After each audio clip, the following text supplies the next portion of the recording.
السلام عليكم ورحمة الله.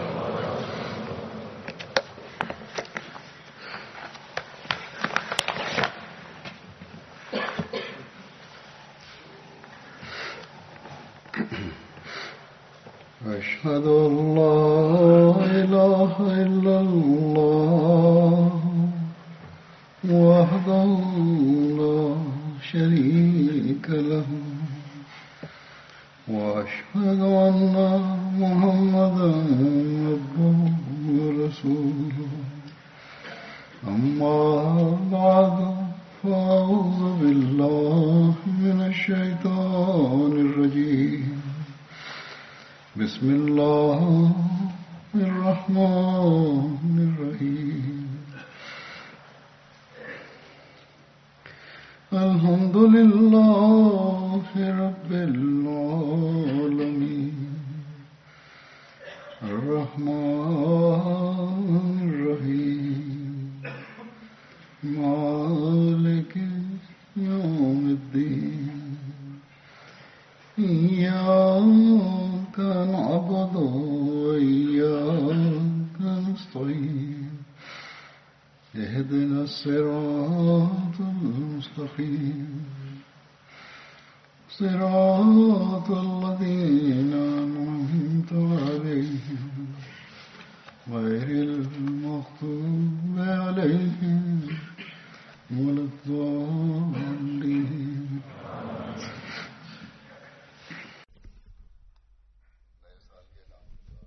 In der letzten Ansprache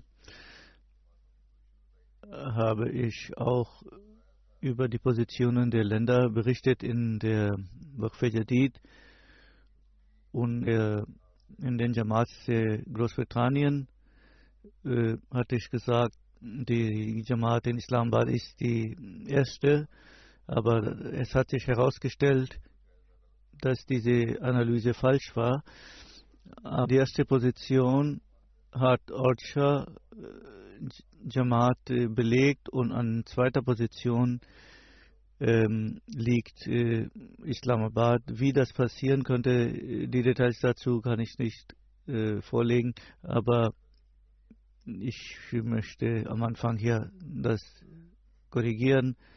Diese Jamaat ist sehr opferbereit und insbesondere die Lajna-Präsidentin hat mir geschrieben, wie bestimmte Frauen außergewöhnliche Opfer geleistet haben. Ihre Opferbereitschaft ist beispielhaft.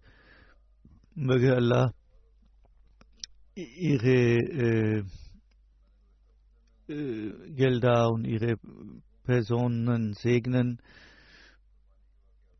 Ich hatte auch über die Ereignisse berichtet, wie ärmere Mitglieder Opfer geleistet haben. In diesen entwickelten Ländern gibt es viele, die ihre persönlichen Bedürfnisse hintanstellen, ignorieren, um opfern zu können. Und die All-Short-Gemeinde ist die erste. Nun komme ich zum Thema meiner Ansprache von heute. Ich rede da über die Sahaba von Al-Badr. Ich hatte Saad bin Abada erwähnt und ich werde über ihn weiter berichten. Hier muss auch eine Angabe korrigiert werden. In der letzten Ansprache hatte ich gesagt, obwohl habe ich in der Forschungszell wurde bewusst und die haben eine Korrektur geschickt. Und ein Missverständnis wurde auch beseitigt, was ich hatte. Mashallah, machen sie sehr viel Arbeit und manchmal aber aus Eile können es zu Verwechslungen kommen. Es gibt Ähnlichkeiten zwischen zwei Sahaba und dann kann es zur Verwechslung kommen und auch bei der Übersetzung arabischem Text kann es zu Ungenauigkeiten kommen. Also ich werde diese Korrektur erstmal erwähnen. Am 27. Dezember 2019 wurde gesagt, dass der heilige Prophet sallallahu der heilige Prophet Saad und Hunayn zu Brüdern machte, und Ibn Ishaq berichtet, dass Saad bin Ubada und Abu Zar Ghafari zu Brüdern erklärt wurden.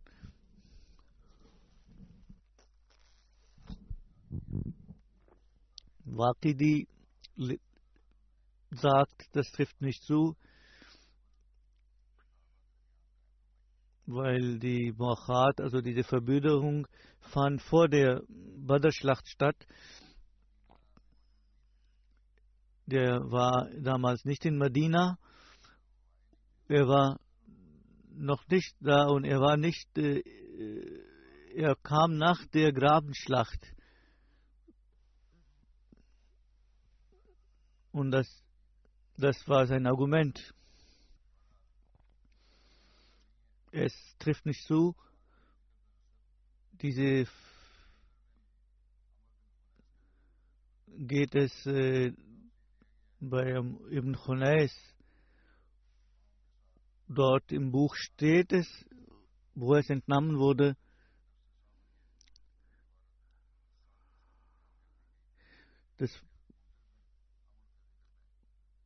dieses Ereignis betrifft Hazrat Munzir.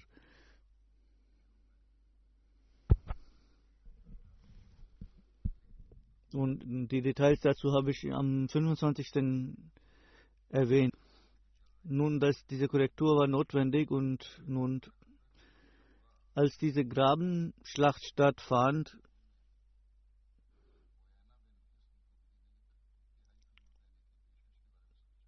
hat der heilige Prophet gedacht, dass ein bestimmter Stamm, der sollte eine Dattelpalme oder einen Garten bekommen, um sie dann dazu zu bewegen, dass sie mit ihren Verbündeten zurückziehen.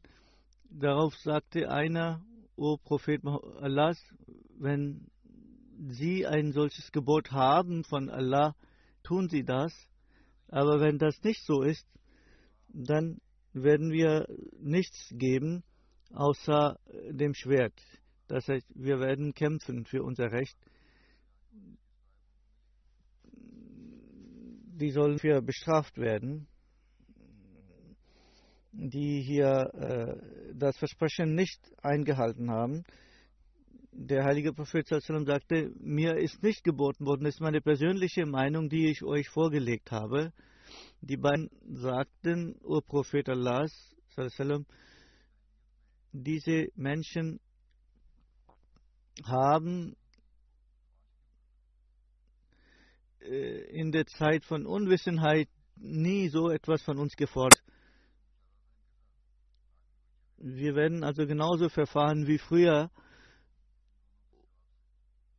Der heilige Prophet sallallahu alaihi wasallam freute sich über diese Antwort. Die Details im Zusammenhang mit Grabenschlacht wurde von Hazrat Mirza Bashir Ahmad Sahib erwähnt.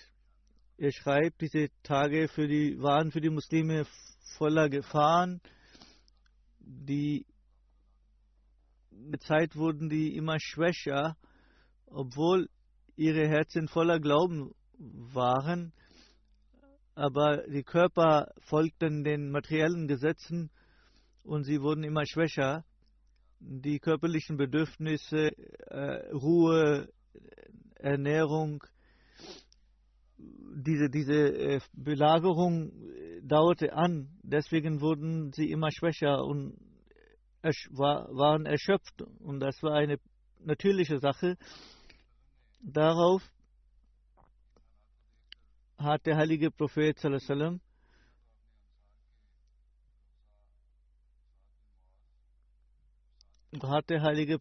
die Führer von Ansar eingeladen und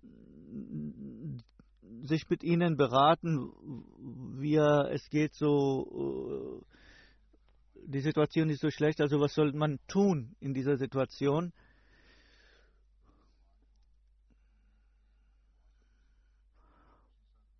Ein Teil von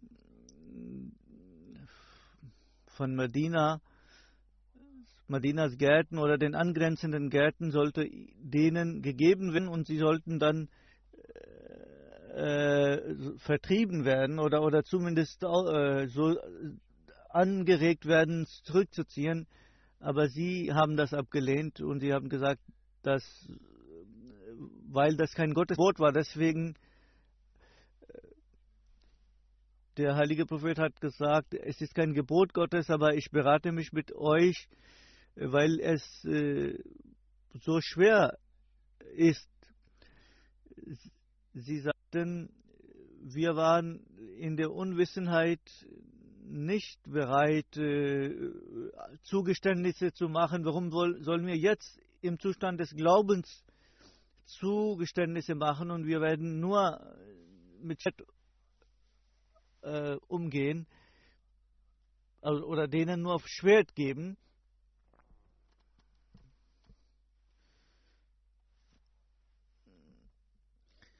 Und der heilige Prophet hat die Ansar deswegen gefragt, weil die lange Belagerung für sie schwierig sein könnte und sie waren die eigentlichen Bewohner von Medina. Und der heilige Prophet wollte herausfinden, wie die Ansar denken darüber. Und wenn sie unruhig sein sollten, dann sollte sie beruhigt werden. Also so wurde diese Schlacht fortgesetzt. Über die Situation von Grabenschlacht schreibt Mirza Bashir Ahmad Sahib, was Banu Qurayza machte. Der Abu Sufyan traf sich mit einem jüdischen Führer von Qurayza und er versuchte zu erreichen, dass die zusammen mit Gab sie zum Verbündeten zu machen. Am Anfang hat Gab abgelehnt, sich mit ihnen zu reden. Er sagte, wir haben einen Vertrag mit Muhammad und Muhammad sallallahu alaihi wasallam hat immer seinen Vertrag eingehalten. Deswegen kann ich da nicht meinen Vertrag brechen. Aber der versuchte ihn zu überreden mit Angeboten und hat gesagt, dass sie wollten den Islam auslöschen und erst dann Medina verlassen. Und Banu Qurayza wurde bereit, mit ihnen mitzumachen bei dieser. Sie hatten weltliche Macht, aber jetzt hatten sie die Unterstützung von Banu Qurayza. Als der heilige Prophet von diesem Verrat von Banu Qurayza erfuhr, hat der heilige Prophet Auskundschafter ausgeschickt. Saad bin Muaz, Saad bin Ubada und andere Sahaba hat der heilige Prophet als Delegation hingeschickt zu den Banu Qurayza und hat sie angewiesen, dass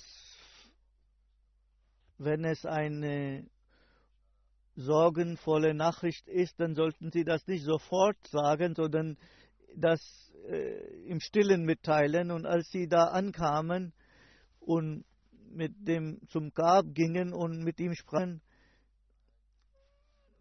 er hat sie sehr hochmütig behandelt. Und als sie von Vertrag sprachen, da sagte er, wir haben keinen Vertrag mit euch. Sahaba, also die Delegation der Sahaba kam dann zurück und Sa'd bin Mu'ad und Sa'd bin Ubadah kamen zum heiligen Propheten und informierten den heiligen Propheten sallallahu alaihi wasallam über die Situation. Die Schlacht also wurde fortgesetzt.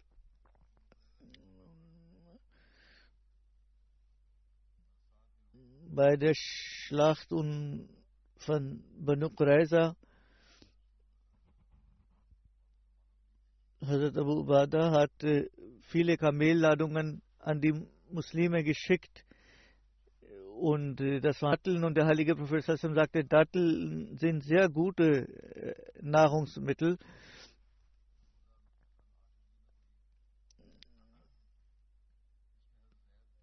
Dabei starb Hazrat Zaid den Märtyrertod. Der heilige Prophet ging zu seiner Familie, um sein Beileid.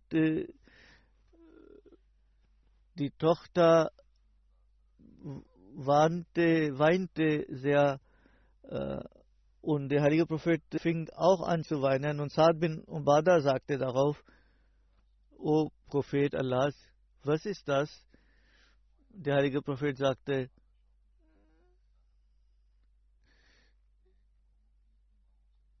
das ist die Liebe zu meinem geliebten Gefährten. Deswegen vergieße ich die Tränen. Nun gibt es eine Überlieferung von Sahih Bukhari,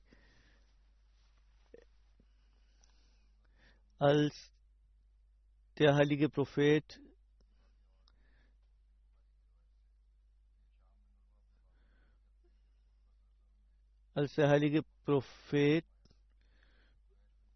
nach Mekka kam und Abu Sufyan bin Harb, Hakim bin Haram und bin Warqa gingen heraus, um den heiligen Propheten zu finden. Und sie erreichten den Punkt, der Marru Zahran heißt, und da gibt es viele Quellen und etwa 5 Meilen von Mekka entfernt. Als sie dort ankamen, sahen sie, dass da viele Feuer brannten, wie bei der Pilgerfahrt. Abu Sufyan sagte, was ist das für ein Feuer? Es sieht so aus, als ob wir bei Arafat wären. Huzail sagte, das sind die Feuer von Banu Amr. Abu Sufyan sagte, Amr, der Stamm ist nicht so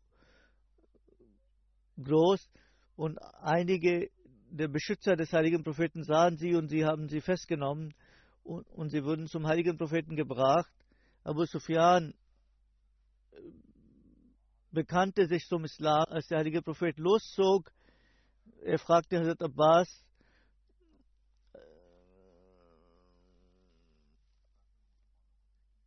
Abu Sufyan sollte an einer Bergpasse warten, damit er die Muslime sehen kann.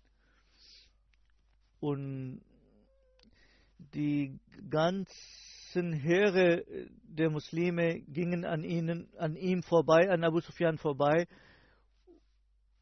Und dann wurde ihm gesagt, das sind die Menschen von Rafar. Er sagte, was habe ich mit Rafar zu tun? Dann kamen die Jahina und dasselbe sagte Abu Sufyan. Und dann kamen auch andere vorbei. Dann kam noch Sulaim vorbei. Als am Ende war ein Herr, was ist das für ein Herr? Hazrat Abbas sagte ihm, das sind Ansar. Und Saad bin Ubadah ist ihr Führer und er hat die Fahne. Hazrat Saad bin Ubadah sagte, Abu Sufyan, der heutige Tag ist der Tag des heftigen Kampfes. Und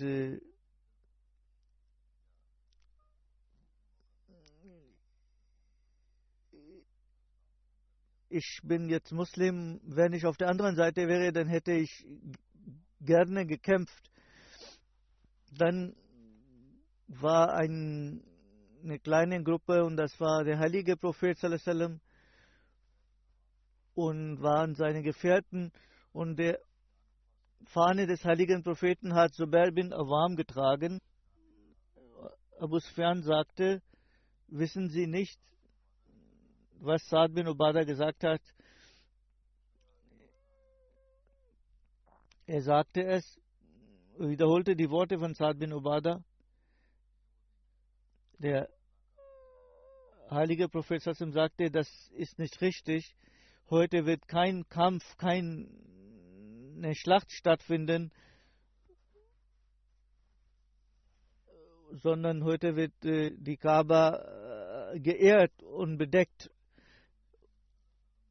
Der Hazrat Muslim hat das detaillierter berichtet und Abu Sufyan sollte also danach an einer Ecke warten und sehen. Und er hat die Heerscharen gesehen, die vorbeigelaufen sind an ihm. Das waren alle Stämme, die für die Mekkaner ihre Verbündeten waren, aber heute waren sie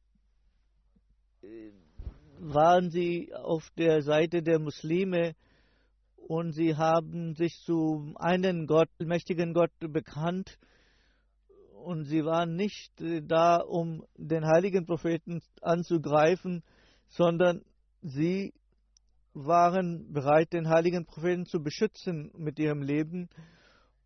Und es war der Wunsch, dass Gottes Einheit und die Verkündung der Einheit geleistet wird. Und dann kam die Gruppe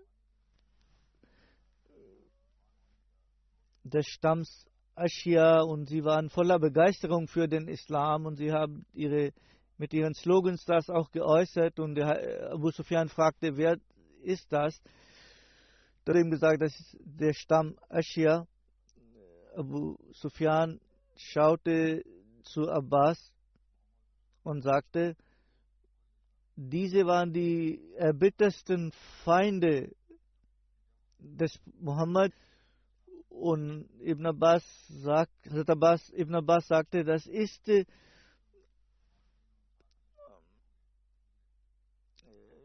die Gnade Gottes und er hat die Herzen dieses Stammes gewendet und am Schluss gingen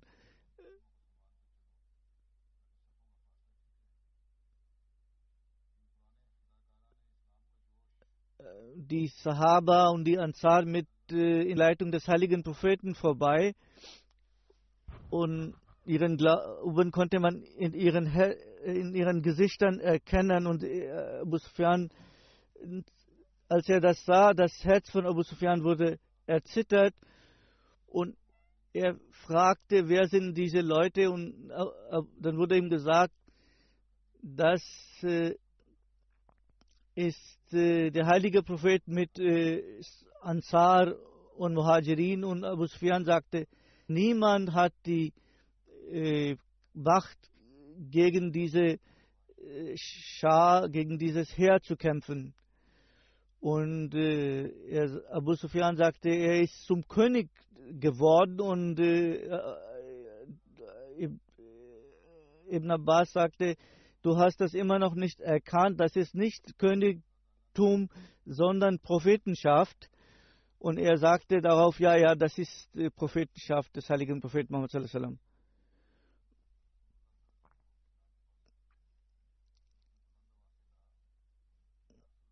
Als der heilige Prophet bei ihm vorbeikam, fragte Abu Sufyan, haben Sie erlaubt, Ihr Volk zu töten?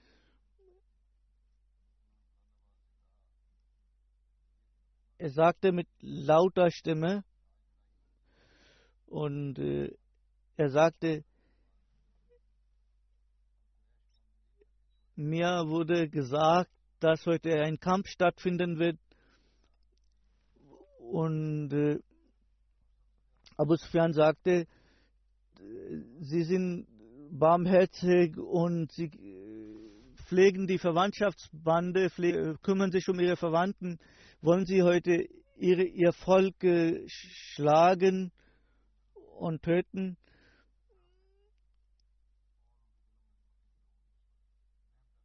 Und der heilige Prophet sagte, und die Menschen sagten, die verfolgt wurden,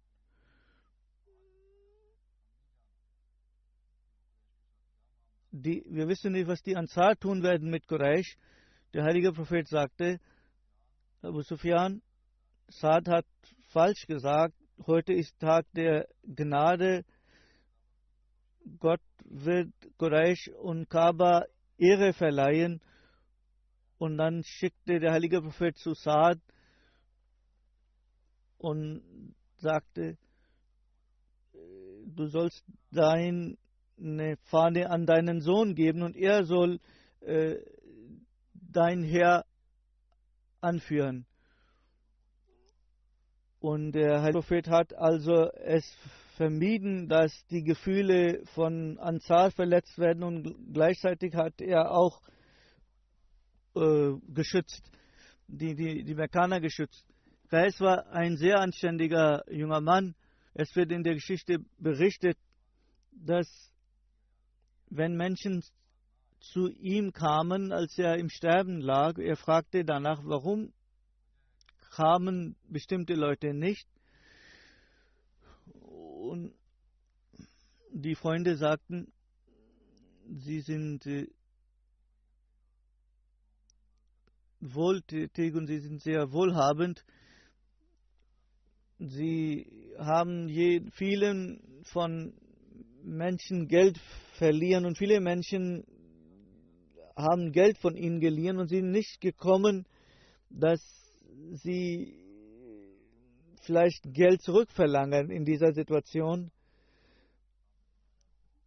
Er sagte, er bedauerte es, diese Freunde haben ohne Grund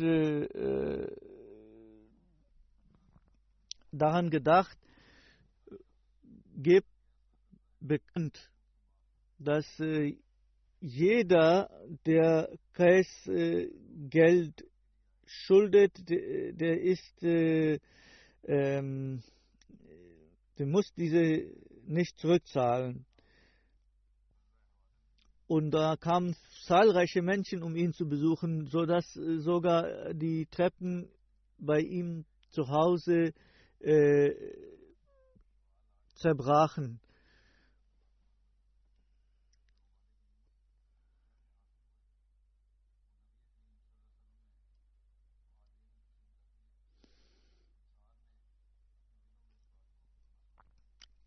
Bei einer Schlacht hat der heilige Prophet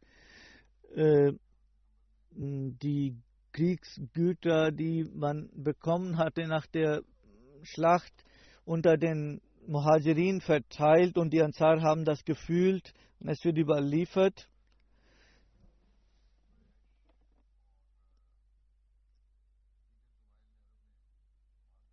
Der heilige Prophet hat diese Güter unter den Quraysh verteilt und die Ansar haben nichts bekommen, und die Ansar haben das gefühlt und sie haben miteinander darüber geredet.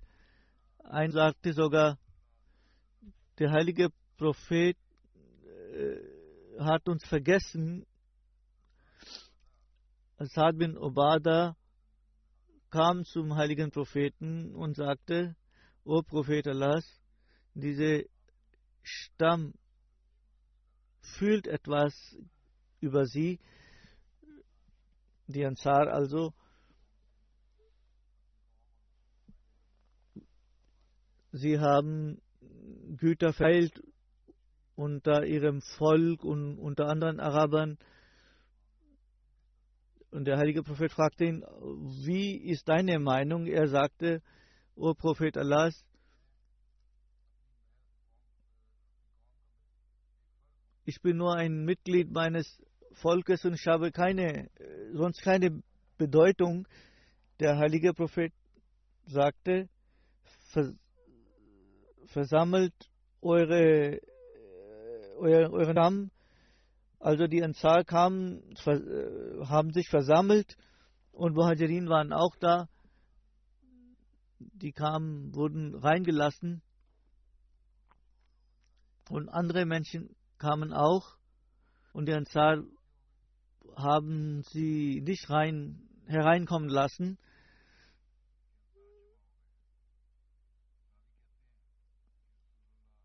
Ansar waren da. Der heilige Prophet kam zu ihnen und lobte Gott. Und dann sagte der heilige Prophet, ihr seid verstimmt über etwas. Als ich zu euch kam, wart ihr nicht irregegangen oder in Verirrung. Und ich habe euch geleitet und ihr wurdet reich, ihr wart nicht verfeindet und Gott hat in euch Liebe zueinander gegeben. Darauf sagten sie,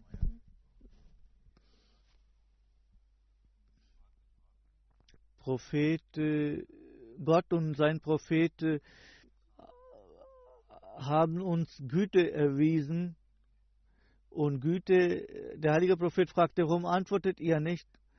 Darauf sagten sie, Güte,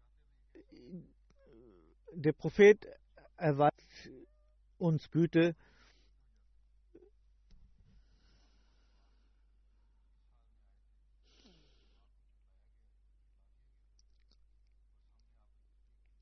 Sie sagten, sie wurden abgelehnt von ihrem Volk und wir haben sie unterstützt und wir haben sie angenommen und sie kamen zu uns. Sie hatten sie vertrieben und wir haben sie aufgenommen. Wir haben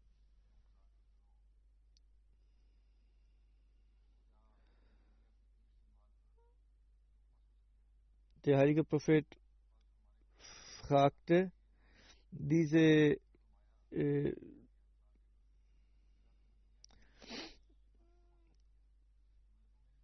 waren also die Worte des heiligen Propheten sallallahu alaihi wasallam. Diese weltlichen Güter, die unbedeutend sind, die sind wichtig für euch. Ich habe denen diese Güter gegeben, damit ihre Herzen versöhnt werden zum Islam oder mit dem Islam. Aber euch ist mehr gegeben worden. Die Menschen haben Güter, aber ihr habt den Propheten, der mit euch kommt in eure Heimat. Der heilige Prophet sagte, bei Gott, wenn es keine Auswanderung gegeben hätte, wäre ich einer der Ansar. Und wenn Menschen in einem Tal laufen und die Ansar in einem anderen Tal, so würde ich mit den Ansar laufen. Dann betete der heilige Prophet, O Allah, erweist den Ansar Gnade und auch ihren Kindern. Und es wird überliefert, dass sie anfingen zu weinen. Darauf sagten sie, wir sind zufrieden und einverstanden mit dem, wie der heilige Prophet das verteilt hat. Darauf ging der heilige Prophet sallallahu alaihi wasallam zurück und die Menschen haben sich dann auch verabschiedet. Am Tag der letzten Pilgerfahrt, als der heilige Prophet den Ort Ashk erreichte, da verloren sie ihr Reittier. Nachts haben sie das verloren.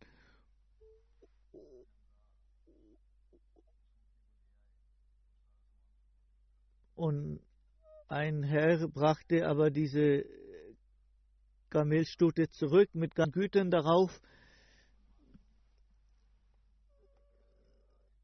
Dann kam er mit dem Sohn Kais und sie hatten beide mit einem Kamel und sie kamen zum heiligen Propheten. Der heilige Prophet stand an der Tür. Also er hatte bereits seine Kamelstute zurückbekommen. Saad sagte, O Prophet, wir haben erfahren, dass Sie Ihr Reittier verloren haben. Das ist unser Reittier, das möchte ich Ihnen geben. Darauf sagte der heilige Prophet, Allah Ta'ala, Gott hat uns also unser Reittier zurückgegeben. Ihr könnt euer Reittier behalten. Möge Allah das segnen. Hazrat Usama bin Zaid überliefert, die Tochter des heiligen Propheten sagte, mein Kind ist sehr schwach, kommen Sie zu mir. Der heilige Prophet antwortete, es ist Gottes und Gott kann es zu sich rufen und für alles ist eine Zeit bestimmt und sei zufrieden mit der Zufriedenheit Gottes.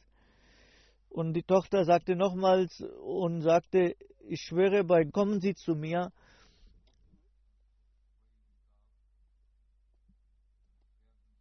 Zaid bin Sabit, Ubay bin Ka'b und andere waren mit dem heiligen Propheten. Das Kind wurde gebracht, das Kind lag im Sterben und es war so, als ob das Kind bald sterben würde. Usama sagte,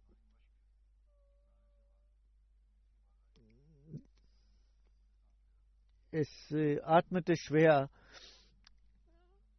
Der heilige Prophet vergoss Tränen. Jemand fragte, O Prophet, was ist das? Der heilige Prophet sagte, das ist die Barmherzigkeit, die Gnade, die Gott im Herzen hat entstehen lassen, im Herzen eines Mannes. Und dann sagte der heilige Prophet, Gott ist barmherzig mit den Menschen, die anderen gegenüber barmherzig sind. Ein anderer Sahabi wurde krank und mit anderen wie Abdurrahman bin Saad bin Abi Waqas besuchte der heilige Prophet diesen Sahabi, und als der heilige Prophet ankam, waren die Menschen um ihn versammelt und da fragte der heilige Prophet, ob er verstorben sei. Die sagten, nein, er ist noch nicht verstorben. Der heilige Prophet ging zu ihm, fing an zu weinen. Die Menschen haben gesehen, wie der heilige Prophet weint, so haben sie auch angefangen zu weinen. Darauf sagte der heilige Prophet, hört nicht, dass Gott durch wenn die Tränen kommen, dann straft Gott nicht, und auch wenn die Herz bekümmert ist und trauert, dann straft Gott nicht. Und der heilige Prophet zeigte auf die Zunge und deswegen wird Gott strafen.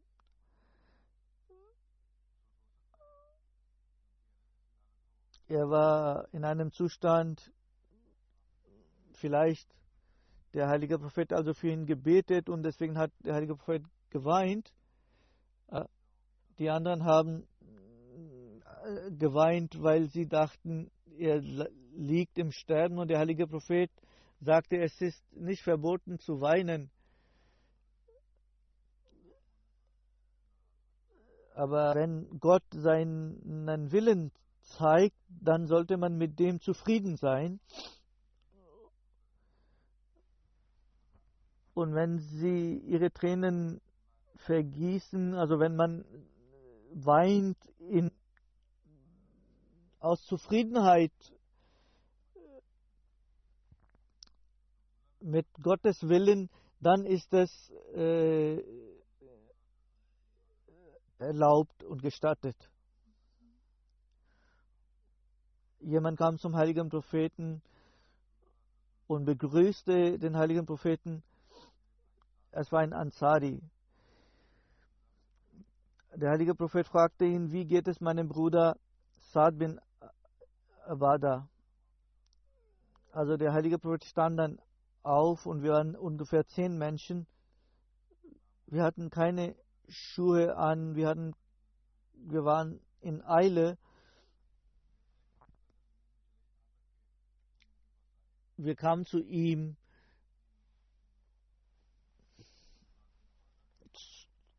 Die Menschen waren versammelt um Saad bin Ibadah und der heilige Prophet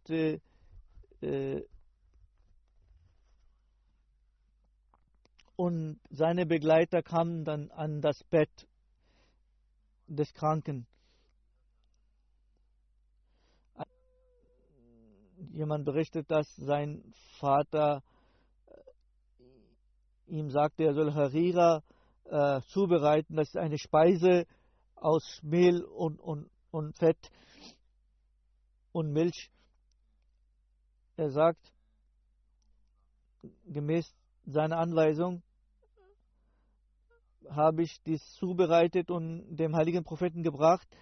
Und der heilige Prophet war zu Hause. Der heilige Prophet sagte, Jabir, ist das Fleisch? Ich sagte, nein, o Prophet, das ist Harira, was ich auf Anweisung meines Vaters zubereitet habe.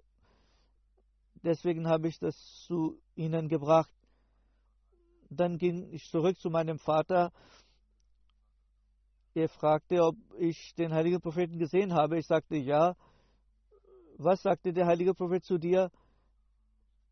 Der heilige Prophet fragte, ob das Fleisch sei. Mein Vater sagte, vielleicht möchte der heilige Prophet Fleisch essen. Er schlachtete eine Ziege und bereitete das Fleisch und brachte es dem heiligen Propheten. Er sagte, ich brachte das Ziegenfleisch zum heiligen Propheten und der heilige Prophet sagte, möge Allah die Ansar belohnen. Bilkhusus die zwei. Hazrat Abu Hussein überliefert, dass der heilige Prophet ﷺ sagte, unter den Familien von Ansar sind Banu Najjar, dann Banu Ashr, dann Banu Haris, dann Banu Saida und alle Häuser von Ansar sind gut und in allen Häusern ist Wohltat.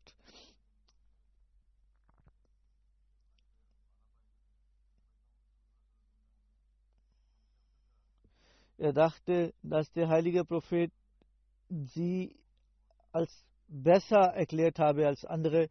Darauf sagte ich zu ihm, ja, der heilige Prophet hat gesagt, dass ihr besser seid als die anderen.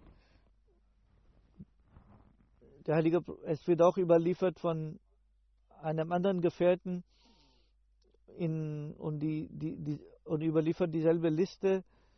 Abu Salma, der Überlieferer, sagt, Abu Hussein,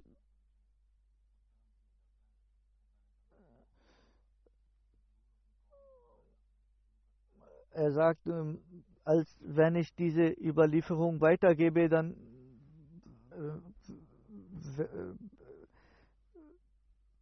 greifen die Menschen mich an.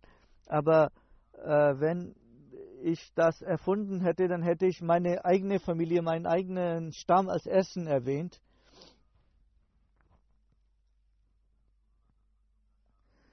Ein Gefährte wollte den heiligen Propheten besuchen auf seinem Esel und wollen Sie ihn besuchen und diese Liste in Frage stellen, diese Reihenfolge in Frage stellen? Ist das nicht ausreichend für Sie? dass sie zu den 4 gehören. Also hat er seine Meinung aufgegeben und hat gesagt, Allah und Gott, Gott und Gottes Prophet wissen mehr. Und er hat es aufgegeben, auf seinem Reittier zum heiligen Propheten zu reiten. Herr Urwa überliefert von seinem Vater, dass Hazrat Sa'd bin Ubadah sagte oder betete: O Prophet, o Allah, mach mich zu einem Lobenswerten und gewähre mir Würde und gewähre mir Ehre, und dies kann man nicht ohne Wohltaten, und Wohltaten kann nicht tun ohne Vermögen, ohne Güter. Deswegen gewähre mir wenig oder gewähre mir Güter oder Vermögen. Es wird Sa'd bin Ubadah sagte,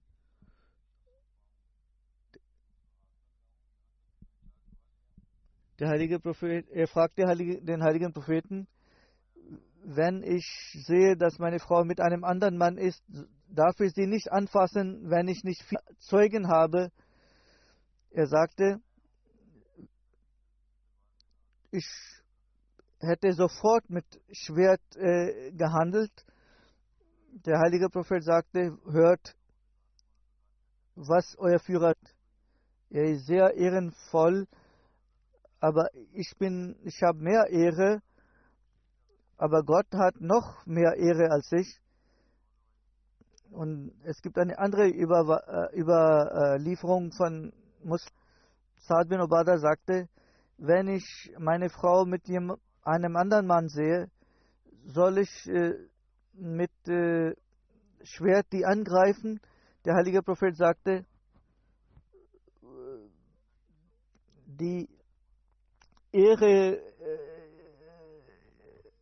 von Sa'd ist groß, aber meine Ehre ist größer und mein Ehrgefühl ist größer und Ehrgefühl Gottes ist noch größer. Kein hat mehr Ehrgefühl als Gott. Und keiner mag Vergebung mehr als Gott. Und Reue mehr als Gott. Deswegen hat Gott die Propheten geschickt als Verkünder von froher Botschaft und als Verkünder von Warnung.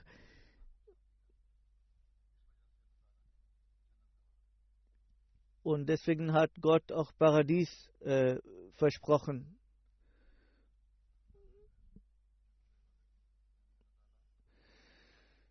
Gott straft auch, aber eilt nicht in der Strafe. Wer bereut, ihm wird vergeben. Er wird nicht nur vergeben, sondern Gott gewährt ihm auch Gnaden. Deswegen müsst ihr die Regeln und die Grenzen, die Gott gesetzt hat, einhalten.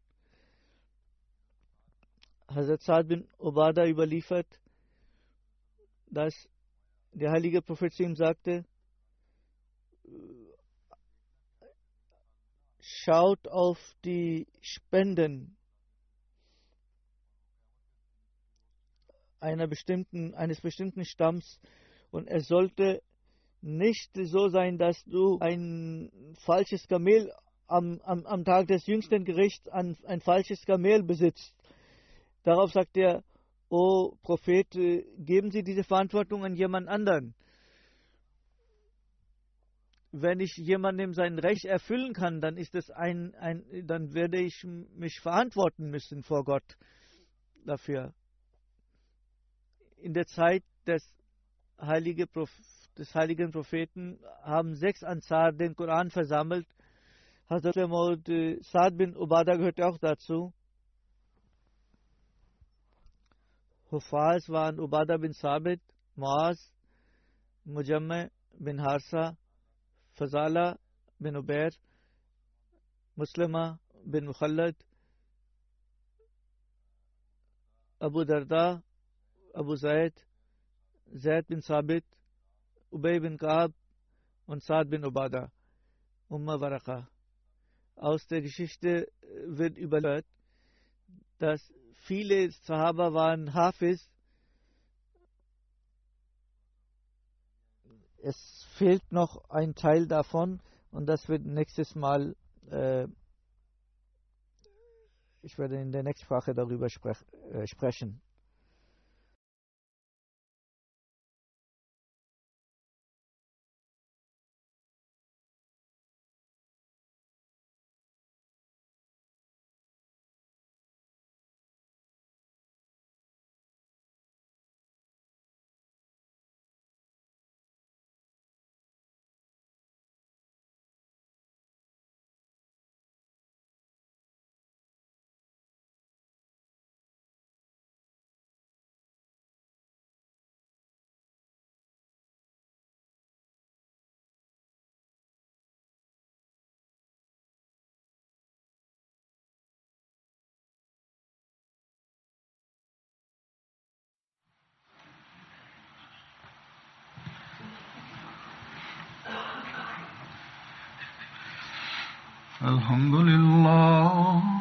الحمد لله نحمده ونستعينه ونستغفره ونؤمن به ونتوكل عليه ونعوذ بالله من شرور أنفسنا ومن سيئات أعمالنا من يهده الله فلا مضل له ومن يضلل فلا هادي له ونشهد أن لا إله إلا الله ونشهد أن محمدا عبده ورسوله عباد الله رحمكم الله إن